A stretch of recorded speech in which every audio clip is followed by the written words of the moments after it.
Hello friend, स्वागत है आप सभी का यूट्यूब चैनल हाई स्पीड गुरु में। दोस्तों, बात करने वाले इस वीडियो में सीटेट के एग्जाम के लिए बाल विकास एवं शिक्षण विधि के क्वेश्चंस के बारे में। दोस्तों, यहाँ पर जो भी क्वेश्चंस डिस्कस किए जाएंगे ये सभी इंपॉर्टेंट रहेंगे और ये ऐसे क्वेश्चन है दोस्तों जो बार बार एग्जाम में पूछे जाते हैं आपसे, यानी रिपीटेड क्वेश्चन रहेंगे। दोस्तों, आज जो है वीडियो का सेकंड पार्ट डिस्कस करने वाले हैं। इससे पहले एक पार्ट और दे चुके हैं जिसका लिंक आपको डिस्क्रिप्शन में मिल जाएगा, वहां से जाकर आप देख सकते हैं। तो आइए दोस्तों शुरू करते हैं। शुरू करने से पहले दोस्तों, जो भी चैनल पर फर्स्ट टाइम विजिट कर रहे हैं प्लीज चैनल को सब्सक्राइब कर लीजिएगा और बेल आइकन को भी प्रेस कर दीजिए, जिससे कि आगे आने वाला नोटिफिकेशन आपको सबसे पहले मिल सके। तो आइए दोस्तों शुरू करते हैं। आपका पहला क्वेश्चन जो है आ चुका है। दोस्तों, इससे पहले जो पार्ट बनाया था फर्स्ट पार्ट, उसमें भी 15 क्वेश्चंस को डिस्कस किया गया था और दोस्तों आज भी 15 क्वेश्चंस को ही डिस्कस करने वाले हैं। तो देख लेते हैं पहला क्वेश्चन क्या है। यहाँ पर पूछा जा रहा है दोस्तों, अनुकूलित अनुक्रिया सिद्धांत किसके अनुकूलन पर बल देता है। दोस्तों, बहुत अच्छा क्वेश्चन है और दोस्तों अनुकूलित अनुक्रिया सिद्धांत को अन्य नामों से भी जाना जाता है, इस बारे में अभी आगे डिस्कस करेंगे। तो दोस्तों देख लेते हैं यहाँ पर क्वेश्चन क्या कह रहा है। अनुकूलित अनुक्रिया सिद्धांत किसके अनुकूलन पर बल देता है। दोस्तों, यहाँ पर सिद्धांत जो है थोड़ा गलत हो गया है।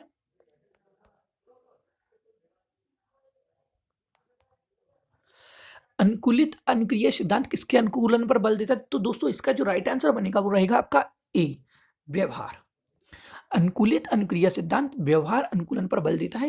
यहाँ से आपका राइट आंसर ए हो जाएगा, टिक कर लीजिएगा इसे। अब दोस्तों बात करते हैं कि ये आपका अनुकूलित अनुक्रिया सिद्धांत जो है ये किसने दिया। तो दोस्तों आपका ये सिद्धांत जो है आपका पी पावलोव ने दिया है। आगे देख लेते हैं दोस्तों। चलिए,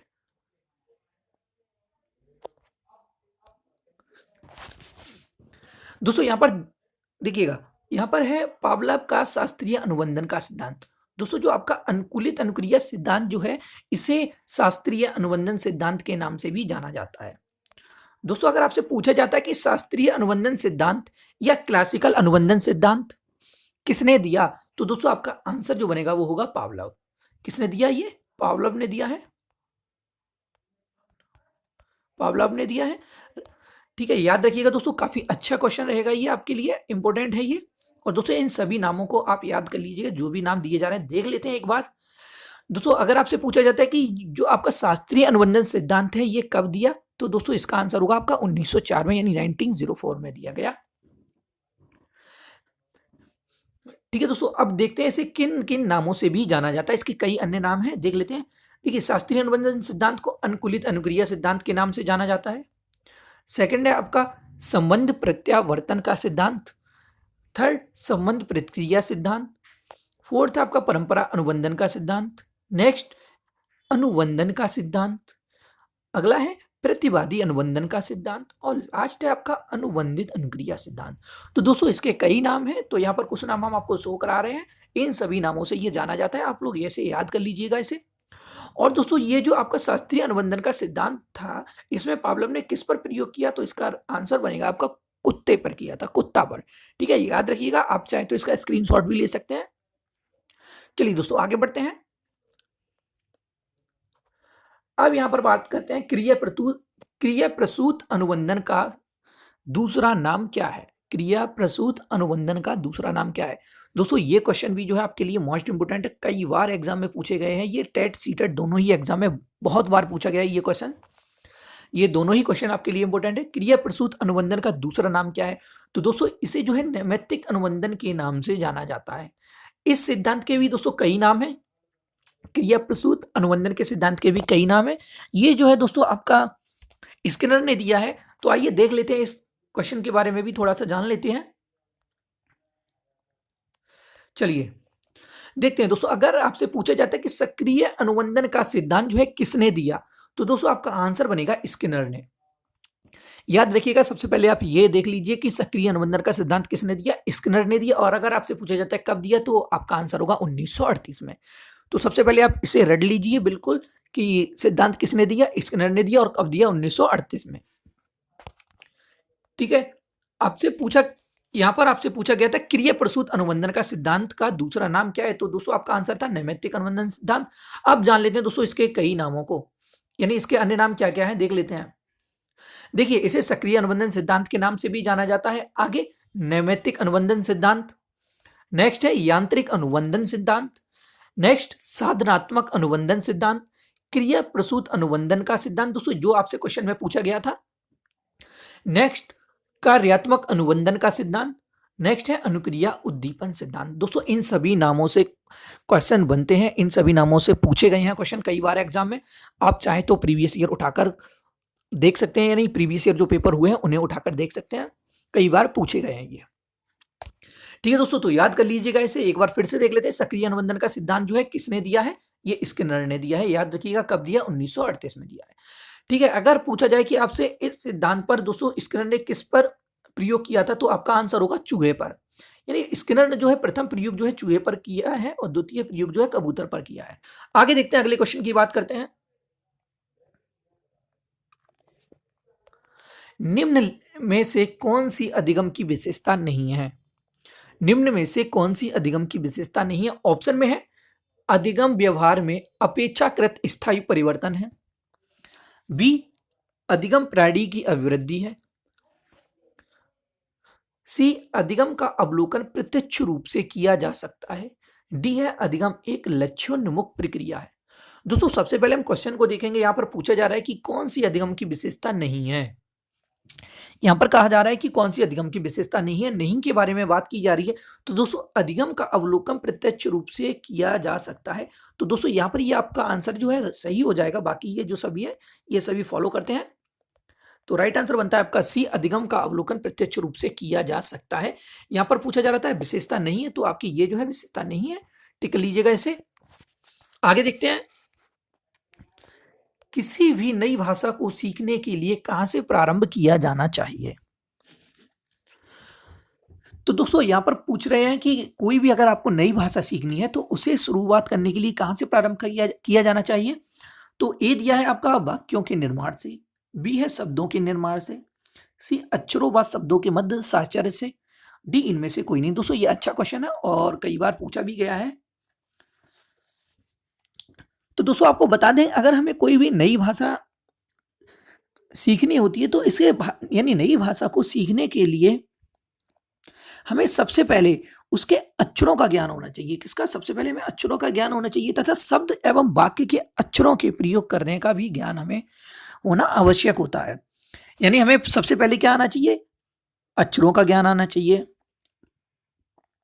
फिर शब्द और वाक्य के अक्षरों के प्रयोग करने का ज्ञान होना चाहिए। याद रखिएगा। तो दोस्तों यहां से आपका राइट आंसर जो बनेगा वो क्या बनेगा? सी हो जाएगा, अक्षरों व शब्दों के मध्य साहचर्य से। राइट आंसर क्या होगा आपका? सी हो जाएगा। ठीक है, आगे बढ़ते हैं।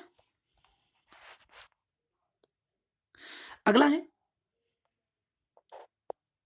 समावेशी कक्षा में किस प्रकार के छात्र शामिल होते हैं? यहां पर पूछा जा रहा है आपसे समावेशी कक्षा में किस प्रकार के छात्र शामिल होते हैं। सभी को पता होगा दोस्तों। ऑप्शन है ए सामान्य और विशिष्ट छात्र, बी है केवल सामान्य छात्र, सी केवल विशिष्ट छात्र, डी बहुभाषी और प्रतिभाशाली छात्र। तो दोस्तों आपको पता होगा कि समावेशी शिक्षा यानी सभी के लिए शिक्षा, तो आपका राइट आंसर बनेगा ए। इसमें दोस्तों सामान्य छात्र भी आते हैं और विशिष्ट छात्र भी आते हैं। ठीक है, याद रखिएगा दोस्तों। आगे देखते हैं, अगले क्वेश्चन की तरफ बढ़ते हैं। अधोलिखित में गणित संबंधी अधिगम अक्षमता को कौन सा पद परिभाषित करता है? अधोलिखित में गणित संबंधी अधिगम क्षमता को कौन सा पद परिभाषित करता है? ऑप्शन में दिए जा रहे हैं आपके ए पठन दोष, बी है आपका गणना दोष, सी है नीरसता संबंधी दोष, डी इनमें से कोई नहीं। तो दोस्तों यहां से आपका राइट आंसर जो बनेगा वो रहेगा बी गणना दोष। गणना दोष जो है आपका राइट आंसर बनेगा।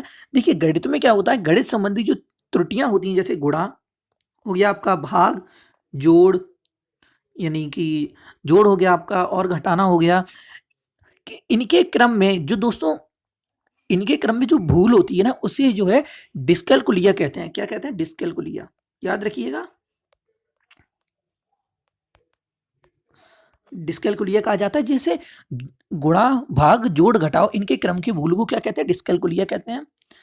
और इस प्रकार की अक्षमता वाले बच्चों में जो है गणितीय संक्रियाओं के चिन्हों को समझने में कठिनाई होती है, और दोस्तों इनकी जो है यानी दिशा की भी समस्या होती है इन्हें। तो याद रखिएगा दोस्तों, यहां से पूछा जा रहा था आपसे कि गणित संबंधी अधिगम अक्षमता को कौन सा पद परिभाषित करता है? तो यहां से आपका राइट आंसर बनेगा गणना दोष। टिक लीजिएगा इसे बी, गणना दोष। आगे देखते हैं, अगले क्वेश्चन की तरफ बढ़ते हैं। सब समावेशीकरण की सफलता के लिए आवश्यक है। ऑप्शन में है अभिभावकों की भागीदारी का ना होना, बी है अलगाव, सी अक्षमता निर्माण का अभाव, और डी है संवेदनशीलता। यहां पूछा जा रहा है समावेशीकरण की सफलता के लिए आवश्यक है, तो दोस्तों आपका राइट आंसर जो बनेगा वो होगा बी, संवेदनशीलता।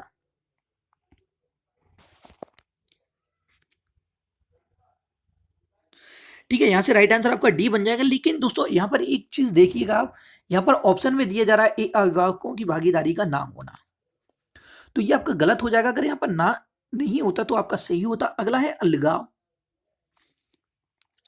तो ये भी आपका अलग हो जाए यानी गलत हो जाएगा। और नेक्स्ट है आपका क्षमता निर्माण का अभाव। यहां पर दोस्तों क्षमता निर्माण का अभाव की बात की जा रही तो ये भी आपका गलत हो जाएगा।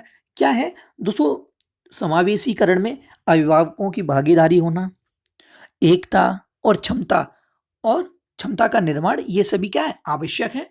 तो इसलिए आपका यहाँ से जो ये तीनों ऑप्शन जो दिए जा रहे हैं ये गलत हो जाएंगे, और आपका राइट आंसर जो बनेगा वो रहेगा डी, संवेदनशीलता। आगे बढ़ते हैं अगले क्वेश्चन की तरफ। निम्न में से कौन सा संवेग का तत्व नहीं है? ऑप्शन में है दैहिक, बी है संज्ञानात्मक, सी व्यवहारात्मक, डी है संवेदी। तो दोस्तों यहां पूछा जा रहा है संवेग का तत्व नहीं है, यहां से राइट आंसर बनेगा आपका डी, संवेदी। दैहिक और संज्ञानात्मक, व्यवहारात्मक, ये आपके संवेग के तत्व हैं। आगे बढ़ते हैं अगले क्वेश्चन की तरफ। इनमें से किनका नाम सुजन शास्त्र के पिता से जुड़ा है? सुजन शास्त्र के पिता की बात की जा रही, तो दोस्तों आपका राइट आंसर जो बनेगा वो रहेगा बी, गाल्टन। सुजन शास्त्र का पिता जो है गाल्टन को कहा जाता है। उन्होंने जो है दोस्तों 1883 में सुजानकी शब्द, कौन सा शब्द, सुजानकी,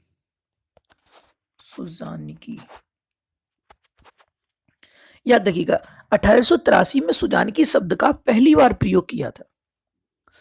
ठीक है, याद रखिएगा। और दोस्तों सुजन शास्त्र में जो है, सुजन शास्त्र में मानव के आनुवांशिक गुणों में सुधार से संबंधित अध्ययन किया जाता है। किसका अध्ययन किया जाता है? मानव के आनुवांशिक गुणों में सुधार से संबंधित अध्ययन किया जाता है। याद रखिएगा, राइट आंसर जो बनता है यहां से आपका बी बनता है, गाल्टन। आगे बढ़ते हैं अगले क्वेश्चन की तरफ। ग्रंथियों के आधार पर व्यक्तित्व के विभिन्न प्रकारों की चर्चा किसने की है? दोस्तों यहां पर पूछा जा रहा है आपसे ग्रंथियों के आधार पर, तो ग्रंथियों के आधार पर दोस्तों जो है व्यक्तित्व के प्रकार, ग्रंथियों के आधार पर जो है व्यक्तित्व के प्रकार जो है कैनन ने दिए हैं। राइट आंसर आपका बनेगा सी, कैनन। याद रखिएगा, कैनन ने दिए। और जो दोस्तों क्रेस्मर जिन्हें जो है शारीरिक आधार पर दिया, इन्होंने शारीरिक आधार पर दिए हैं, शारीरिक। याद रखिएगा, क्रेस्मर ने शारीरिक आधार पर, और कैनन ने जो है ग्रंथियों के आधार पर दिए हैं। और युंग की अगर बात करें तो युंग ने आपके व्यवहार के आधार पर दिए हैं। ठीक है, याद रखिएगा। तो यहां से जो पूछा जा रहा है ग्रंथियों के आधार पर व्यक्तित्व के विभिन्न प्रकारों की चर्चा किसने की, तो आपका राइट आंसर जो बनेगा वो होगा कैनन। याद रखिएगा। आगे बढ़ते हैं अगले क्वेश्चन की तरफ।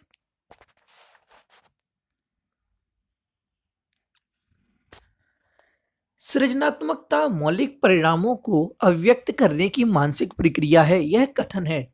दोस्तों अच्छा क्वेश्चन है ये। पूछा जा रहा है कि सृजनात्मकता मौलिक परिणामों को अभिव्यक्त करने की मानसिक प्रक्रिया है, यह किसने कहा है या यह कथन किसका है? तो दोस्तों यहां से जो आपका राइट आंसर बनेगा वो रहेगा डी, क्रो एवं क्रो का। ये कथन जो है क्रो और क्रो का है। टिक कर लीजिएगा इसे। आगे बढ़ते हैं अगले क्वेश्चन की तरफ। विद्रोह की भावना की प्रवृत्ति निम्न में से किस अवस्था से संबंधित है? यहां पर बात की जा रही है विद्रोह की भावना की, यानी बालक में जो विद्रोह की भावना की प्रवृत्ति जो है किस अवस्था में आ जाती है? तो ऑप्शन में है आपके बाल्यावस्था, बी है शैशवावस्था, सी पूर्व किशोरावस्था, डी मध्य किशोरावस्था। अगर दोस्तों आपने बाल विकास की अवस्थाओं को पढ़ा है तो आप आसानी से टिक कर सकते हैं इसे। तो यहाँ पर विद्रोह की जब भावना की बात की जा रही तो आपका राइट आंसर जो जाएगा वो सी को जाएगा, पूर्व किशोरावस्था। पूर्व किशोरावस्था जो है आपकी 10 से 14 वर्ष की आयु को कहा जाता है। यानी 10 से 14 वर्ष की जो उम्र होती है वो पूर्व किशोरावस्था कहलाती है। इस समय क्या होता है, यानी शारीरिक मानसिक संरचना में जो है तीव्र परिवर्तन होता है, यानी बहुत तेज गति से परिवर्तन होता है शारीरिक मानसिक संरचना में।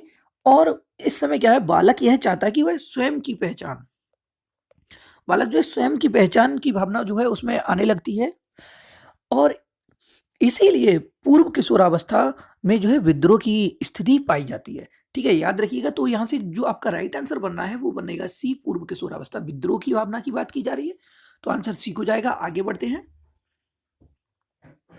सीखने की वह अवधि जब सीखने की प्रक्रिया में कोई उन्नति नहीं होती कहलाती है।